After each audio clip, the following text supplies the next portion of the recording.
Hello everyone, I welcome you all to a new episode of Beyond... it's Bon V Share. My fucking brain went in the completely wrong direction. Anyway, let us start. I can't believe I offered to referee the chess game. Everyone already knew how to play. They didn't need me breathing over our shoulders. Feeling ridiculous. I soon found myself looking for an escape. I started cleaning dishes practically on instinct. After being treated to a generous meal, it feels like the least I can do. Plus, it was giving me space to breathe. We decided by moaning her next loss, and can't help but chuckling quietly to myself. This is so boring. I don't get chess at all. Natsuki followed me into the kitchen, dumped a dessert ball into the sink. That's right, I knew how to play except for her. Maybe enjoy it more if you learn the rules, Nat. Why should I? Whoever teaches me just gonna beat me every time. They already know how to play and I don't. I'm set up to lose right out of the gate. Natsuki always has been a bit of a sore loser, but she has a point. I did lose a lot when I first started out. See? When I finally got my first win though, it was such a rush. The way the pieces lined up just right, organized to deliver that finishing blow, and the look on the other person's face. I couldn't even believe it at first. Me winning anything. It felt like a miracle. But I wouldn't have felt any of that if I never even tried. So I think sometimes trying is all we can do, isn't it? So, aren't you out there playing with everyone right now? Yeah. That's, I turn off the tab, dry my hands. I'm busy spending time with my chess-hating friend. Well, excuse me for being the chess-hating friend. You didn't mean me, right? I don't my hand on the tap again, flicking cold water out at Natsuki. They're living room over here, another exchange. You always try to guess the ending when you're reading a book, Atazoth. Why'd you ask? Yedrah reflects in your playstyle. You're the thing. Looks like Atazoth is playing against Monica. This should be interesting. You wanna go back and munch, don't ya? Come on, Yedrah, I can see it in your eyes. Leaving no room for argument, Natsuki takes me by the arm and drags me back to our friends. Yuri's back! Oh good, we're all here. It almost feels like being in the literature club. Isn't it nice being surrounded by cute girls, Atazoth? Like a moose upon, full into enemy territory, earning a second keen. They're smarter alive than cute girls. Using his rook, Atazoth knocks Monica's new king out the bar. Rude.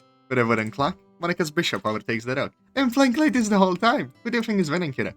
Oh, well. Examine the board, trying to tune out their banter. Monica's isn't in the best position. Most of her pieces have been taken. Atazoth is hunting down her king. But she cheerfully continues to elude him. Everything's better with friends, isn't it? What? You need more members to qualify as a club or something? Why do you want me to join so badly? Don't you even write poetry? Oh, I'm sure you'll pick it up. You're such a fast learner. Even caught onto my best moves. Well, Monica, maybe you're just transparent. I'm inclined to disagree. Out of left field, Monica clicks the remaining knight against Atazoth's queen in a single graceful motion. I'm just concerned, Atazoth. You look like you need a place to wind down. I'm confident the atmosphere we foster will be to your liking. Check. Sounds false, or as Monica scans the board from every possible angle. Atazoth stares at Monica with a predator-like gaze, watch her for any sign of defeat. You know what, Atazoth? Monica moves her king away. Her strategy was a bit stale. His trademark half smile falters as Bio realized it's a stalemate. Why did she even do that? That shouldn't be possible. You cheek a little. Well played.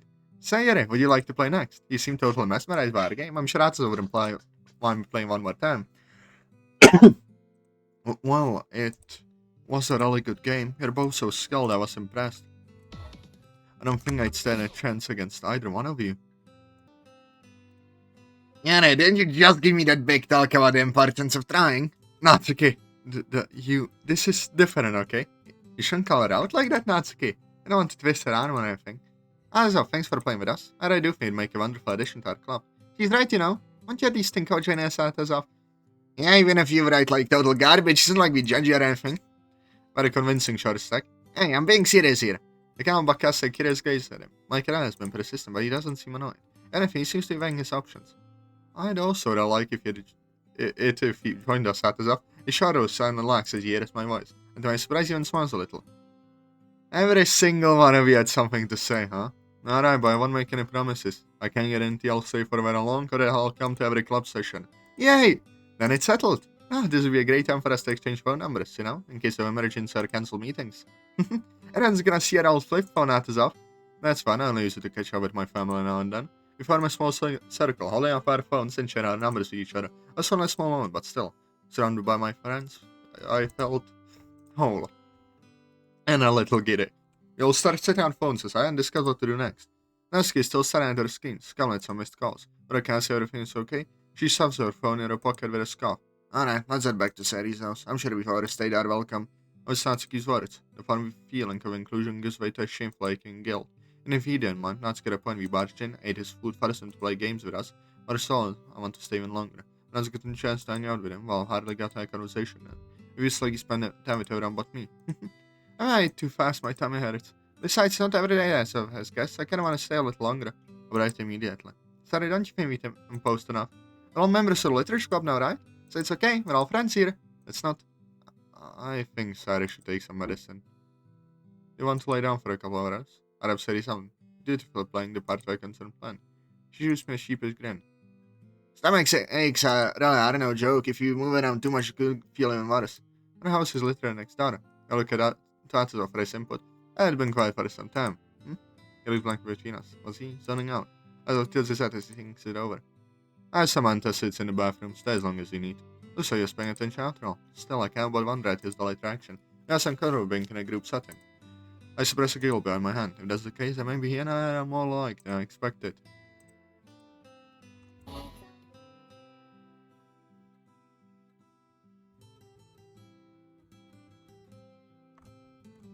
We decide to watch another movie at Sari's request, although Atazoth does not manage to choose from. Managed to narrate down to an action flick of the man seeking revenge. I was needed down by the DVD player, setting it up with his back turned to me. No, also even out. This could be my chance. Okay, I can do this. He's right here. I can talk to him, so I need to just talk to him. Hey, Atazoth? Yes. Immediately his response blurs me. This movie it has very good reviews, doesn't it? I heard a lot about it. I heard that too. I haven't actually watched it. Me neither. We share muted. Awkward laughter. But we have some more in common. Wasn't much, but it was a start. Rain patters against the roof outside, the soft pattering matching the rapid breathing of my heart. I wonder, that started like the rain. So, anyway, he's standing around for it. Starting. Go and sit down. Natsuki impatiently pats the cushion beside her. The scene arrangement is awkward, with two bulky couches placed across from one another. In the corresponding distraction, has gone to sit on the opposite sofa, and Monica and Sarah were quick to pile in next to him. Sarah, still feeling poorly, reclined in a lounging position. Left no room for me. I took a quiet breath, tempering my disappointment. Starting.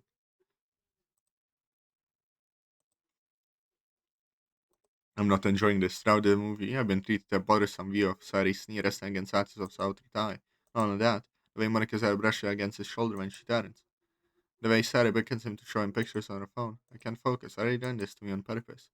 I scrunch up the bottom of my sweater, scrolling a hole through the TV screen. My lack of focus leads me to miss the context for the character's motivations, which is annoying. For example, why did the main character just throw his shotgun aside in favor of the pair of flowers? Oh. Ah!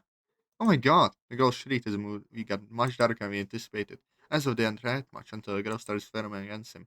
Their actions must be exaggerated by stone. The cries rolled, the hem of my sweater thoroughly wrinkled through my hands. Atazoth, what kind of movie was that? Lois ordered, his face just as embarrassed as before we saw that gruesome torture scene. Didn't think you'd be the squeamish type. Of course we are! I don't even want to walk home. You literally live next door. And there could be an axe-murderer in the bushes. You can sneak up on us in the rain. Exactly, girls don't agree it. Like a still short, I follow her gaze. Natsuki stole her passed out beside me, a light snoring escapes her parted lips. A gentle tap her below the chin. She closes her mouth. Mom rolls over. She doesn't wake up. I guess that's why her room is as squeamish. It's funny dilemma though, isn't it? Natsuki the one who wanted to leave and then she goes and falls asleep for it. Should wake her up. There is some sleeping bags and mattresses in the spare room. There is half room here if you guys want to stay. Let's just stay, okay? I mean, how are you feeling, Sari? I feel better now. My father doesn't mind a stank. I think this would be better for everyone. And if you would all stay in the guest room, then one of us will get to sleep in this room. The doll makes my face, but Yuri! Bloody hell! Calm down! Jesus! All I want is to be alone with him. Compared to all the other girls, we haven't spent nearly enough time together, but it would be too far to suggest we share a room. You don't say! Atazoth helps us arrange a few mattresses in the guest room and soon after bids us good night. I feel my heart sink as I watch him leave. Sari yawns, stretching both her arms as far as they'll go. Sleepy. You look wide awake though, Monica. You caught me, I'm a night owl. Well, now I'll try play on my phone for a bit. That's bad for her, I said Monica. I know. Yuri, did you have fun today? I hesitate. The girls are quick to pick up on it, frowning sympathetically.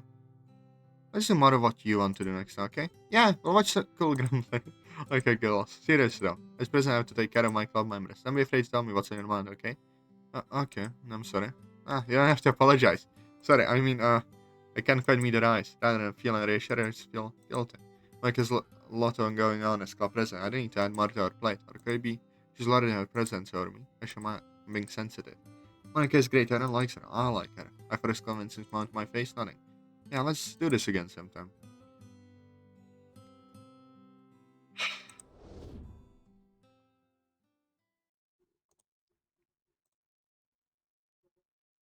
There was a silence. Sounds like the girls have finally gone to bed. Sipping on my shoes, I quietly step outside.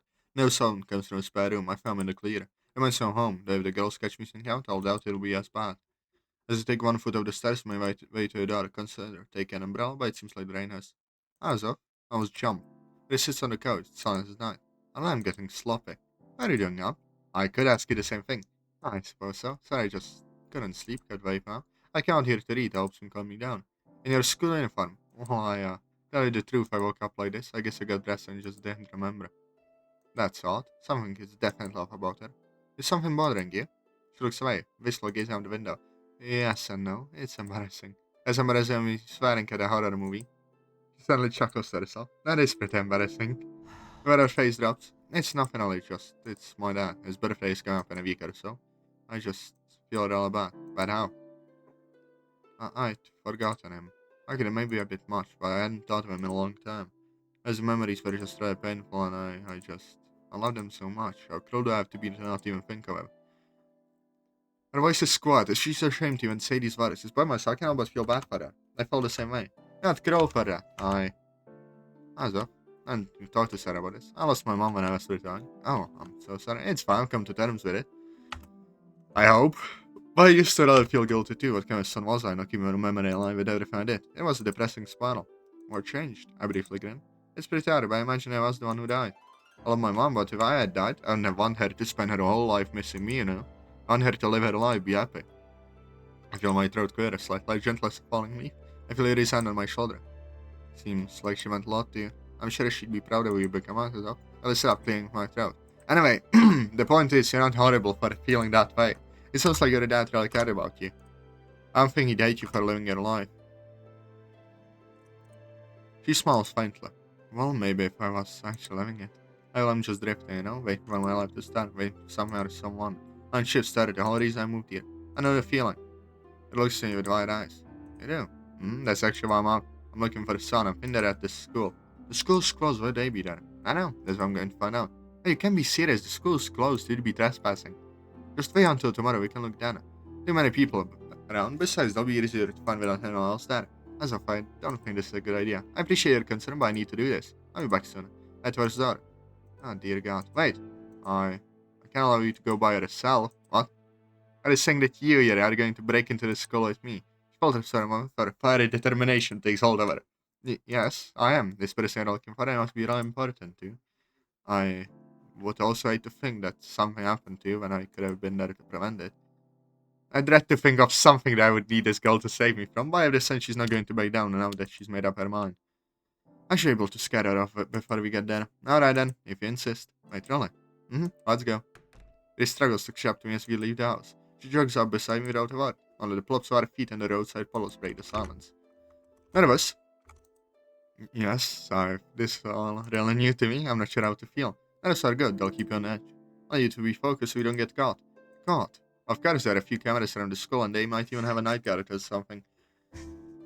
What do you think would happen if we get caught? I mean, we'd probably be expelled, handed over to the police. Trespassing is a crime after all. It doesn't speak, just breathes so rapidly. Then her eyes started acting around and she mutters to herself. I like stressing out like this, but it's better for everyone if she doesn't come along. She's not made for a life like this. Are you alright? Yes, just meditating. She starts touching different bits of her clothing, continuing to mutter. Meditating, huh? She paused to look at me. Yeah, I call it the 5 things method. Else the ground young calm me down. You start by naming 5 things you can see, then 4 things you can touch, 3 you can hear, and so on. It helps when I remember to do it, that is. She's trying, despite how nervous she is. I feel a bit bad for what I said. But say find what I'm looking for, it might not be safe. I appreciate you coming along, really, but you shouldn't be here if you're that nervous. I'll be fine, you don't need to worry about me. I know Atazoth, you're strong and smart, you can take care of yourself. It's something I admire about you, but just because you can do it all alone doesn't mean you should. You helped me at a time when I was really vulnerable. I don't think I can ever really repay you for it, but I'd like to try. But it means being there for you and when no one else is. That's... I got sure how to respond to her. You know that she thought of me so highly. It's comforting to know she has my back like that. But still, the best thing she could do for me right now would be to go back home. Thank you, but you don't need to make me back. I just do what I know and should have done. Just saw as we approach the school. Well, this is it. Yedrah looks over the school. How do we get in? We'll have to jump the fence, then find a door to break open. There is a guard. This one will most likely get caught. Okay. Yedrah starts breathing deeply, trying to settle herself. It's one thing to say you can do something. It's another thing entirely to actually do it. She seems frozen to stare at the front gate. Don't push herself if you need to. She ignores me rushing towards the gate at a sprint. When she reaches the gate, she shyly places her arm atop it, jumps, and swings her body over the top. She stumbles a bit as she lands, but she did it. I cannot but stand in stunned silence. Come on, we need to hurry. Right, I follow Sue, jumping the front gate and make my way to her. She's staring her window as I catch up with her. I'm sorry, what was that? What? You jumping the gate, of course? It's so unlike you. I suppose it is. It's a bit exhilarating, isn't it? I'm quite proud of myself for it. I didn't think I could. Well, it seems like we both underestimated you. It is small silence as she experiments with a few windows. She struggles trying to open one before waving me over. Can you try? I'm curious what she's up to. But after a jump, she's earned the right to not be questioned. The window is stuck shut, but I give it a tug regardless. Finally, it pops open. Yes, you are strong enough. How's that supposed to mean? The window is stuck, so they never lock it. They didn't think anyone could open it, because they didn't think someone could be as strong as you. But as she slings through a window as if she had done it 1,000 times before. I'm glad. It means she can see the rose color rising in my cheeks. It's childish, but her saying that made me feel pretty good about myself. I shake these thoughts from my mind and follow her inside. How do you know about the window? I have a map in here. I daydream a lot, so I've noticed a lot of the smaller details about the room. If you want to go through the roof, the tile above you is loose. I look up, she's not around. This kennel. And a few seconds ago, she was shaky at the top of it. She's basically leading this little expedition. She's impulsive, but she's also braver than I give her credit to. It's like she's completely different person. Fuck. So what are you looking for? What if she... God, I'm such an idiot. She's supposed to be a shy booklet, and there's no way she'd be doing anything like this. And the fact that she just happened to be awake when I was sleeping. I haven't seen her until she spoke. Atazoth? Yes, what? I asked what we were looking for. Oh, right. We're looking for somehow the other. You know it when you say. So does mean quizzically. I you said we were looking for a person. Yes. And no. Just keep an eye out for anything that shouldn't be here. That's almost awake, but okay. She started scouring the room. I'm spotting her. There's no way Dave would do this. What's up about her? Someone doesn't see you quite. Who is Dave? What is going on? I have to keep an eye on her. If she hears what I'm thinking, she'll make a move sooner or later. This is the perfect place for it. I'll let her here. Idiot! Are you alright? Yeah, sorry, just thinking. And looking around before she can press me further. The walls are dark and quiet. The squirrel takes on a different life at night. This is where I heard one of the last. Why don't I feel anything? Maybe it was just my imagination. Hello? Do you see something? No, nothing. Definitely where we should look. The skull is pretty big. As usual, my only lead leads nowhere. Not really. Oh well, that's helpful. You know the skull wall, is there anywhere that seems haunted? Haunted? Yeah, and the rumors of ghosts and where things feel weird. You believe in ghosts? Out of everything I've seen? I disbelieve them. Do you? I'd like to think they're real. It makes the world more interesting, I suppose. I don't say they're the same proper haunting, but people say a ghost will push you off the roof, but it's just a rumor. And in that, I suppose I get a strange feeling from the club room. Strange how? I'm not quite sure, but I feel like something horrible happened there once. Alright, we'll check it out, and then if there is nothing, we'll look at the roof. You lead the way, I don't really know my way around. It is sparks. Honestly, what would you have done if I wasn't here? That's a good question. I follow behind, keep an eye on her. What the fuck is that? What? Huh? Hello? Huh? What? There is a shadow monster in the background. She leads me through twisting corridors and up countless stairs. We're pretty deep in. I don't remember the club room being this far from the entrance. Is this one here? I stay back just in case, but Yuri doesn't move out to open the door. That's not right. Why is it? She doesn't respond walking into the room. I slowly follow behind. This is strange. There's no way to suspect all this away, right? Or to change the layout of the room. Are you sure it's the right place? I was certain, but I guess it can be. Well, I asked for weird, this certainly is. Me getting in the wrong room is weird too. If it was forgetfulness, I read her she's messing with me. But she's right, this is the club room, or should be from what I remember, getting closer. It's some fancies, let's try the roof. Very well. Again, I follow behind her as she exits the room. And the shadow monster is gone. I swear, something's not right. He returns back and she notices me stopping. Everything okay? I'd have sworn. Sorry, just imagining things. Let's go. Her gaze passes over me concerningly, but she eventually keeps moving. It just up here. I have to move carefully as we walk up the pitch black stairs. Should have brought a light. What's wrong? Scared the ghost will get you? You know, I think she's gotten a bit too snarky tonight. Atazoth? Okay, Atazoth, this isn't funny. Boo! I really jumped before she lets out a loud sigh. I can't believe I fell for that. It is a little embarrassing. I was worried about you. How sweet. It discussed as you finally reached the door. Ooh, I like this roof. The cold wind batters against us as we walk onto the roof. This seems normal, at least. Why people say the ghosts appear? They say will push you off if you stand too close to the edge. Well, all I want to do then. I'll go to the nearest edge, heading towards a broken gap in the fence. And so, what are you doing? Summon the ghost? Huh? Are you sure that's wise? His face goes from scared to mortified as I slowly step back towards the edge. Well, I'm not gonna make you do it. And so I don't really see how this will help you find your friend. My steps finally take me to the edge, I carefully glance along the line, then pushing me back to the center of the roof. Tell you the truth, neither do I, but at this point I'll try anything. Atazoth, please, you're scanning me. It takes a shaky step closer, but grudgingly follow me to the edge. Just, please, let's go. No, not yet. Atazoth? Come on, I know you're there. Give me a sign, anything. Darling Vin, this won't answer. Maybe she really is gone. Maybe I'm just wasting my time. Okay, let's go. My foot slips. Shit! Atazoth! I feel my body teetering over the edge, but just as I go to fall, a set of hands latch onto mine. My body halts and my breathing catches. Yedrah? Are you okay? You slipped and I was just... You saved me. It is stutters so embarrassed, but I can't focus on them. This girl, despite all her nerves, they don't hesitate to reach out and grab me. Despite how rude I've been, despite how stupid I was, I did underestimate her. Myself? An energy glows around her like magic. It's as if a veil has been lifted from my eyes, and for the first time I truly see her. But this never happens in your books. A bright smile appears on Yuri's face. This very sight is out to slow my rapid heartbeat. You'd be surprised.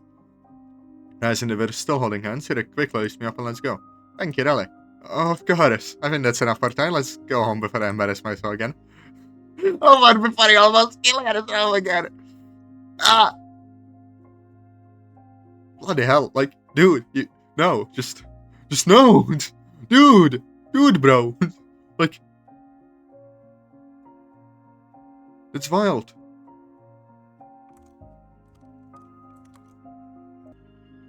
Yuri giggles, and together we slip out of school in control silence. And well, this is where I ended, lads and lassies, with Atazoth almost dying. I hope you enjoyed. Press like and subscribe, and I love you all. Goodbye.